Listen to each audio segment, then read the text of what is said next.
বন্ধুরা, শুক্রবার মানে বাসায় একটু ভালো মন্দ রান্না করে স্বামীর মুখে তুলে দেওয়া। তো সে একটা দিন বাসায় থাকার সময় পায়, ফ্যামিলির সাথে অনেকটা সময় কাটানোর।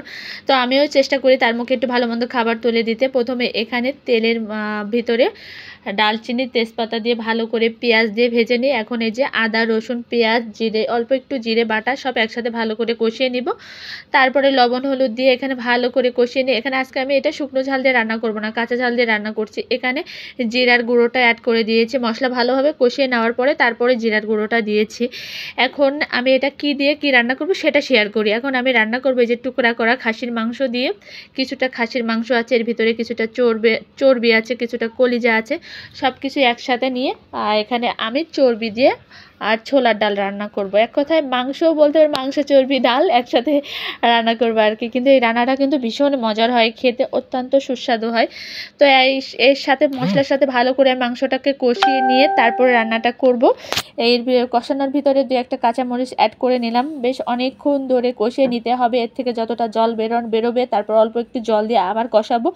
সব কিছুই করে নিতে হবে একে একে। তো সে বসে আছে, সে ওয়েট করতেছে যে সে একটু কষানো মাংস খাবে।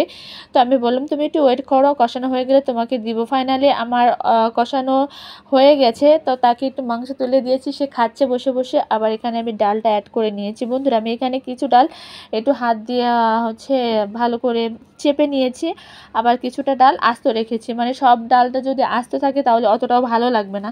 তো আমি দুই রকম করার চেষ্টা করেছি, আস্তও থাকবে আবার একটু কিছুটা ভাঙাও থাকবে।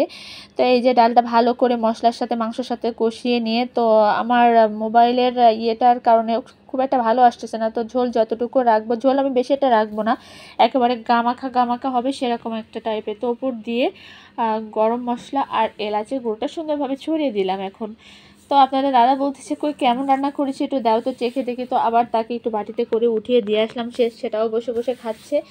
তো তার জন্য আবার রান্না করতে হবে, কাঁঠালের দানা কুচি করে কেটে নেব, তার জন্য সেটাও রান্না করতে বেশি খুবই ভালোবাসি এটা খেতে। তার জন্য আমাকে এটা করতেই হবে, যতক্ষণ কাঁঠালের দানা আমার বাসায় থাকবে তার জন্য এটা করে দিতেই হবে। তো এই যে ফাইনাল আমার রান্নার লুকটা দেখেন কত সুন্দর আসছে। এটা যে কাঁচা মরিচের রান্না করে এটা কিন্তু বোঝা যাচ্ছে না। তো বন্ধুরা, আপনারা বাসায় অবশ্যই এভাবে বানিয়ে খাবেন, অনেক মজা লাগবে, অনেক মজা লাগবে। যদি ভিডিওটা ভালো লাগে অবশ্যই শেয়ার করবেন, আর নেক্সট টাইমে খাওয়ার ভিডিও আসবে।